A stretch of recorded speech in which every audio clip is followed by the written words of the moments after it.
Hello, everyone. You're listening to Family Talk, the radio broadcasting ministry of the James Dobson Family Institute. I'm Dr. James Dobson, and thank you for joining us for this program.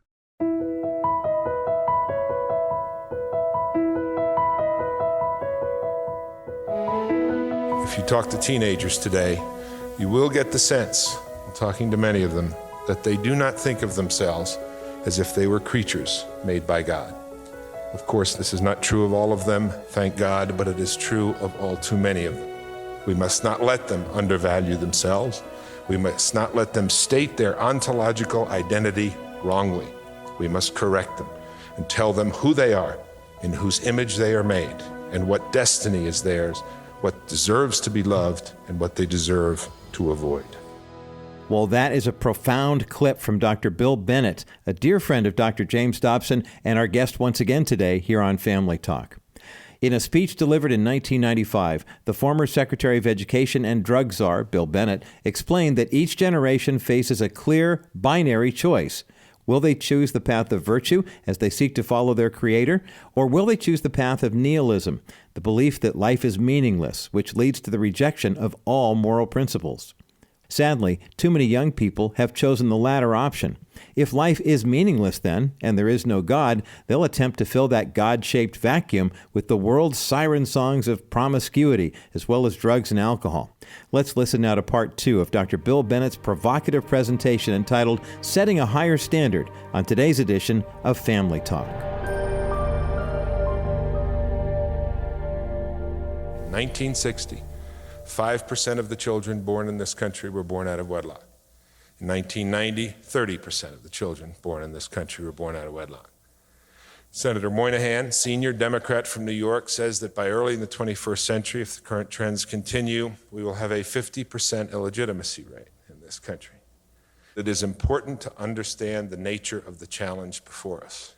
We have a shift in people's beliefs about themselves, about life, about happiness, about what they are entitled to.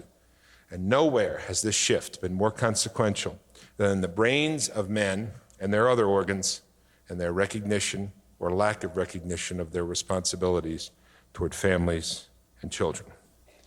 The choices aren't between family values and some other kind of values. If you live in a family and are part of a family, I don't think what you describe, if you are accurately describing what you live in, you describe as family values. More accurate might be to call it the family planet as opposed to some other planet. It is a way of being. It is a way of being human. It is a way of being responsible, unlike any other way in life.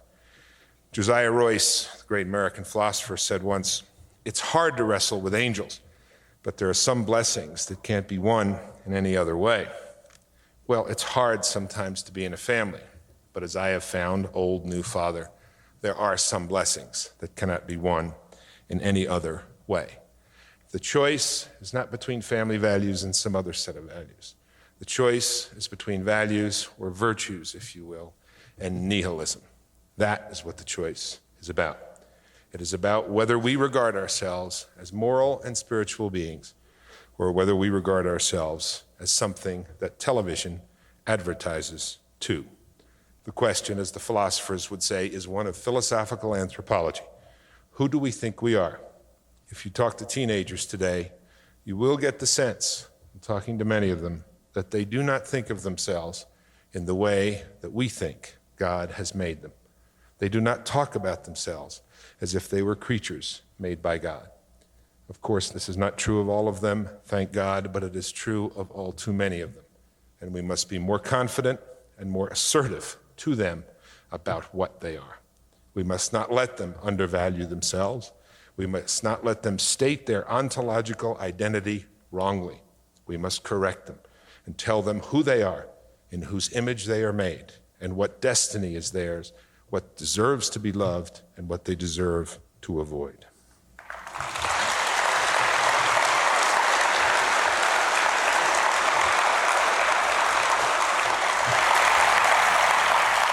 The Pope, John Paul, who is a tremendous character, I had the great privilege and opportunity to meet him, and I stammered when I met him. He nodded and said, "Oh, yes, Mr. Bennett, the Secretary of Education of the United States, very important job. And I said, not remembering my place or good etiquette, I said, I have an important job. What about your job? He gave me one of these papal things that he does. It said, to save 3 billion souls, it is a lot of work. In his great encyclical Centesimus Annus, the Pope said, yes, the pollution of the natural environment is a serious problem. But more serious, he said, is the pollution of the human environment. We need a new human ecology based on the Scripture, based on God's teaching. The pollution that has occurred of the human environment, perhaps most significantly, the pollution of time, the loss of innocence, the loss of childhood, the fact that we no longer think that children must be protected from anything. Perhaps this is one of the worst signs of our time. Somebody not paying attention for 30 years, Rip Van Winkle, and coming back and buying movies or renting movies by their parental notification system would be shocked to see what makes a rating. How many times have we in our house had to turn off a PG movie, to say nothing of even bringing a PG-13 movie into the house without trepidation?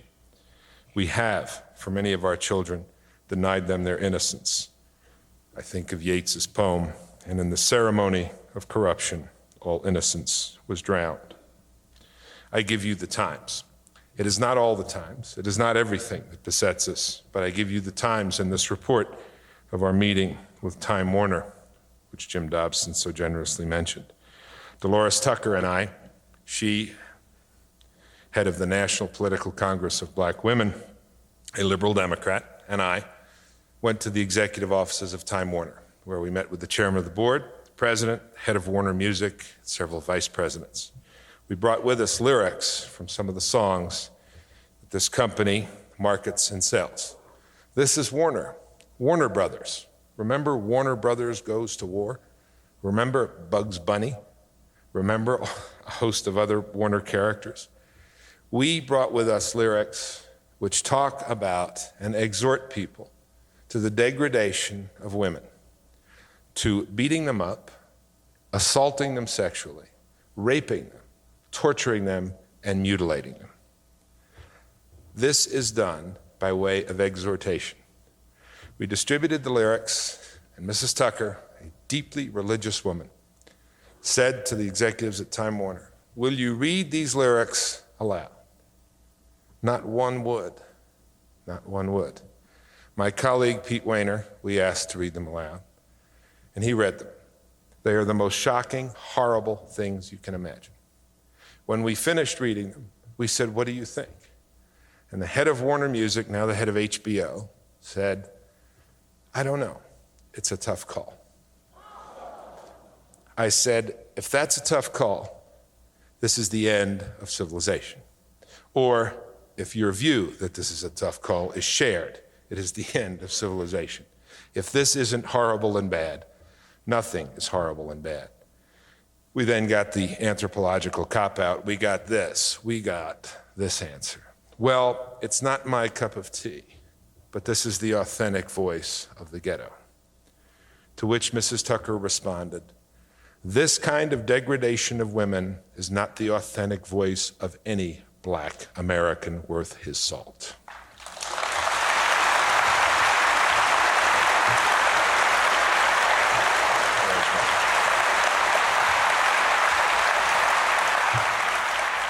They said, "What do you want us to do?" And she said, "We want you to stop paying our children money to call their mothers bitches, sluts, and hoes." There was a long pause, and I said, "You guys understand that?" They said, "You are particularly aggressive, Mr. Bennett." They thought I was the most aggressive thing I'd ever seen. I said, "You haven't seen anything yet, you know." I said, "My question to you is there something so low and so vile that you will not publish it and sell it to kids? The response to that was, "What do you mean by vile?" At which point I said, "You guys are the bottom of the barrel. You know, you really are."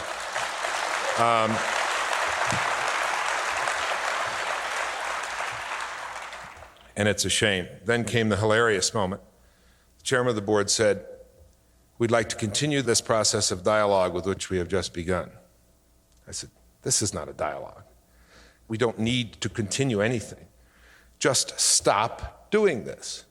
They said, "Well, how would we judge?" I said, "Just ask people." "Who?" I said, "Well, not each other. Ask the secretaries who work for Time Warner."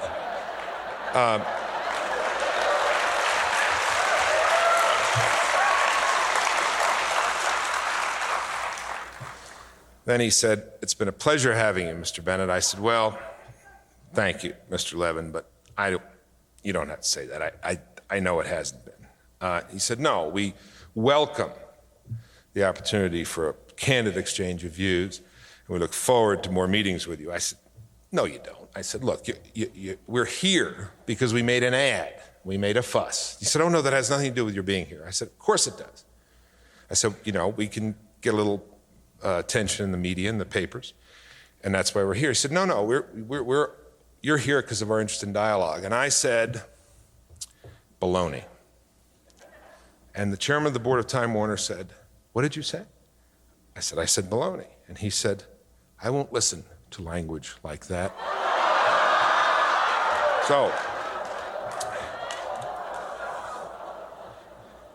So it ended. And so will I in a minute. This has been a pretty gloomy assessment. And I do not mean to suggest this is an assessment of every community, of every family, of every child. Of course it is not. There are victories won every day. There are important, as I will mention in a minute, things going on in this country which are cause for great encouragement, but we must take the current situation very seriously. This is not a world war. This is not an external enemy. This is not something we can defeat with a government program. And although I live in Washington and am of Washington and talk a lot with politicians and do a lot of the talk shows, I will tell you, it is much more important, it seems to me, that we focus on Los Angeles than we focus on Washington. I believe the more causative reason that we have problems coming out of Washington is because of what's in people's hearts and what's in their minds. What the young have been taught to believe, what the young have been taught to sing, what the young have been taught to think, what the young have been taught to feel. And this power that comes from the media, from television, from the movies, from radio, and even, unfortunately, from some of our schools, has to be countenanced. There are enough of us. We ought to be able to make the fight on both coasts, and indeed, as it's needed, in the middle as well. So is there any encouragement? Absolutely. There's Jim Dobson, who by himself is a great encouragement.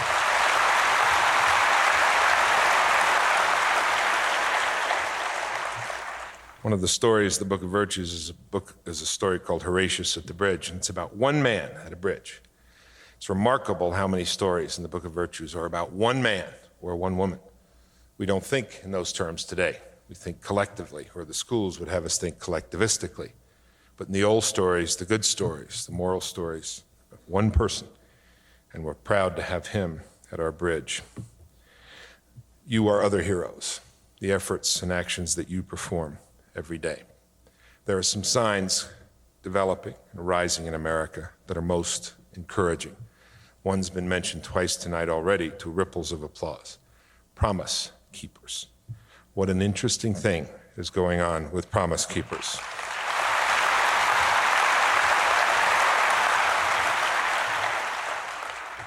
The name of the group, by the way, proves my point. We are in such times that a group of people gathers together, and to tell the world what it's about, it says, we shall keep our promises. For keeping our promises, people are known for their virtue.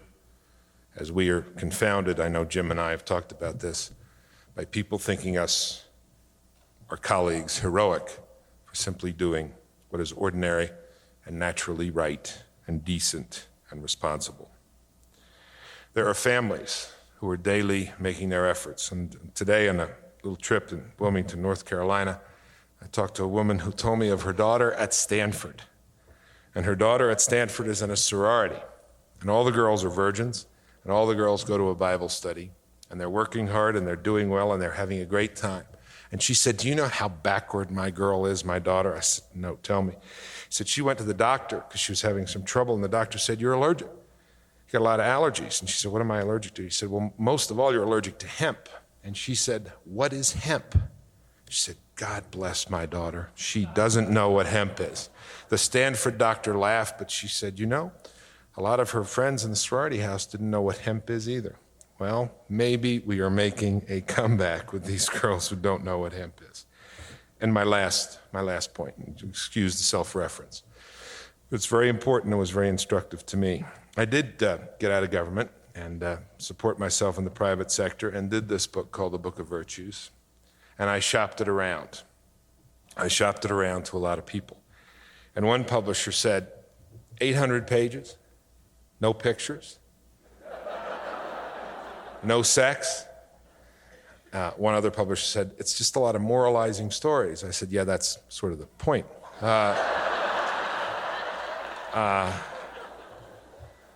He said, we don't think this will work. Well, I got a publisher who did, Simon & Schuster. They're not exactly a conservative press. That's right. But they printed 40,000 copies and hoped for the best. We've now sold 2.2 million copies of the Book of Virtues.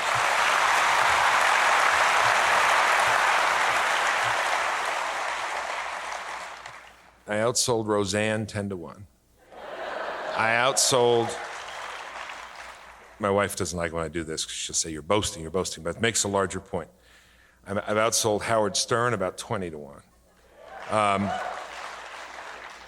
outsold Howard Stern and Roseanne combined or together. I said that once, and Rush Limbaugh said, don't ever say Howard Stern and Roseanne combined. The thought is just too horrible to even contemplate.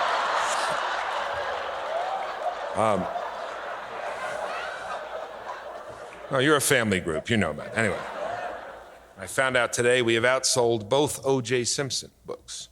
The Book of Virtues has outsold both O.J. Simpson books.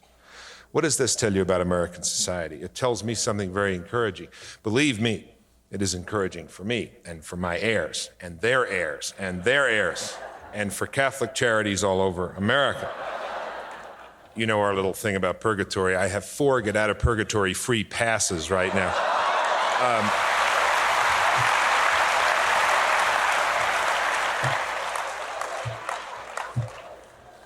You'll forgive us.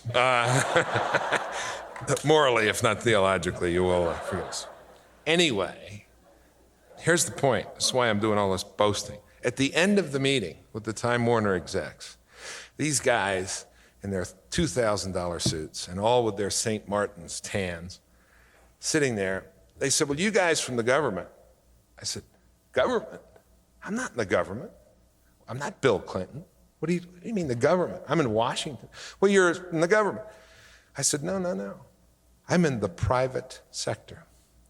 I'm in the education and entertainment business, Mr. Fuchs. I write books. I'm doing a cartoon series of the Book of Virtues. We're doing a children's. I said, we do publication and distribution of materials for the public, just like you. However, with our work, we will read it in public. Now, aim higher, Mr. Fuchs, is what we said. Aim higher. We have been pushing them down and lowering them down for 20 or 30 years. Let's start to lift them up again. Let's start to raise them up. Because you know something? If you put something out there that's decent, that's encouraging, it turns out there are a lot of Americans, even kids, who will respond to it. I got a very nice review in the Wall Street Journal of the Book of Virtues, but the reviewer, who's a friend of mine, said, parents will want to read it to the kids, but the kids won't want to read it. You know something? A lot of kids want to read it. They really do want to read it. Even my kids have occasionally gone over and picked it up by themselves. That's hard, you know, Dad's book. I mean, they've heard all of that they want to hear. But it's true. If we talk to them as if they were moral and spiritual beings, they may just act like it. from time to time. So the moral of my story to you and to all of us is this: say what you stand for and say what you won't stand for. I think current times, present conditions, modern era requires you more to be a witness than a facilitator. What the young need to see, it seems to me, are people who are unafraid to stand for things that matter, to stand with good humor and good cheer and with a recognition of fault and humility, but nevertheless to try to stand firm, to try to keep some shape on some things. Third, don't talk down, talk up, lift up, appeal to the better angels of their nature. There are better angels in there. Fourth, when I was drug czar, I had a bunch of meetings. At the end of a meeting, a very smart man, very religious man, very well-educated doctor from Harvard, left the room and he said, anybody ever said to you, don't just stand there, do something? I said, yep. He said, well, in this job, a lot of the work, drugs, got to be done by Americans all over this country, their own hands. You can't do that. Don't take that on yourself. You can't do all that. I said, so what's your advice? He said, don't just do something, stand there. Stand there and stand for something. And someone will hold on to you. And stand firm so they can hold on to you, and then someone will hold on to that person. And then we'll all be standing there, not like in that silly bromide Coca-Cola commercial, holding hands and singing about the world, but more like a family, sitting around a table, holding hands in prayer, mothers and fathers, boys and girls, as the children of God. So my advice to you, counseling counselors, every day, counsel wisely. Every night, ask for God's forgiveness for your errors and your sins of omission and commission. For the efforts that you are making on behalf of American families and families all over the world, and for their children, I thank you. Have a wonderful meeting. It was my privilege to be with you tonight. Thank you very much.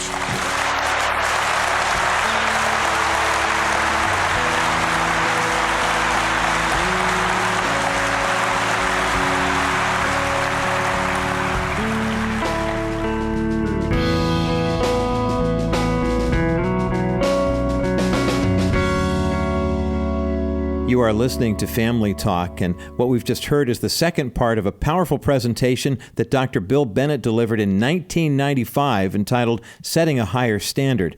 Interestingly enough, and maybe sadly enough, that presentation has even more relevance today here in 2021. When that well-educated Harvard doctor told Dr. Bill Bennett during his work as drug czar to just stand there and stand for something, I was reminded of the Apostle Paul's well-known passage from Ephesians chapter 6, verses 10 through 13. Paul says, "Finally, be strong in the Lord and in his mighty power. Put on the full armor of God so that you can take your stand against the devil's schemes. For our struggle is not against flesh and blood, but against the rulers, against the authorities, against the powers of this dark world, and against the spiritual forces of evil in the heavenly realms. Therefore, put on the full armor of God, so that when the day of evil comes, you may be able to stand your ground, and after you have done everything, to stand." The devil and his minions here on earth do have their evil schemes. They want to intimidate us. They want to censor us in the workplace, in the classroom, and also in the public square. But here's the good news. We are indeed called to stand our ground and to stand for God as his advocates in a culture which is becoming increasingly hostile. We are his ambassadors, carrying his message of truth, forgiveness, and hope. But we don't stand on our own power. We stand in God's mighty power. Dr. Bill Bennett gave us an instructive screenshot of how we are to stand our ground in his verbal confrontation with the Time Warner executives about the profane lyrics from which they were profiting. And I loved it when he asked, "Is there something so low and so vile that you will not publish it and sell it to kids?" When Gerald Levin, the CEO, replied by asking, "Well, what do you mean by vile?" we got a revealing sense of the battle in the culture today. Now, to learn more about Dr. Bill Bennett and the Book of Virtues, a treasury of great moral stories, please visit our broadcast page at drjamesdobson.org. That's drjamesdobson.org. We'd love to hear from you through the mail, too. You can write to us at the Dr. James Dobson Family Institute, P.O. Box 39,000, Colorado Springs, Colorado, the zip code 80949. Again, that mailing address is the Dr. James Dobson Family Institute, P.O. Box 39,000, Colorado Springs, Colorado, 80949.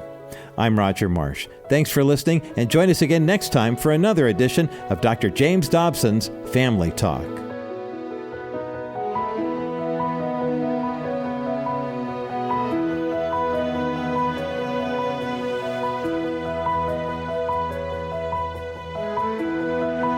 This has been a presentation of the Dr. James Dobson Family Institute. Well, thank you, everyone, for tuning into our program today. You may know that Family Talk is a listener-supported program, and we remain on the air by your generosity, literally. If you can help us financially, we would certainly appreciate it. God's blessings to you all.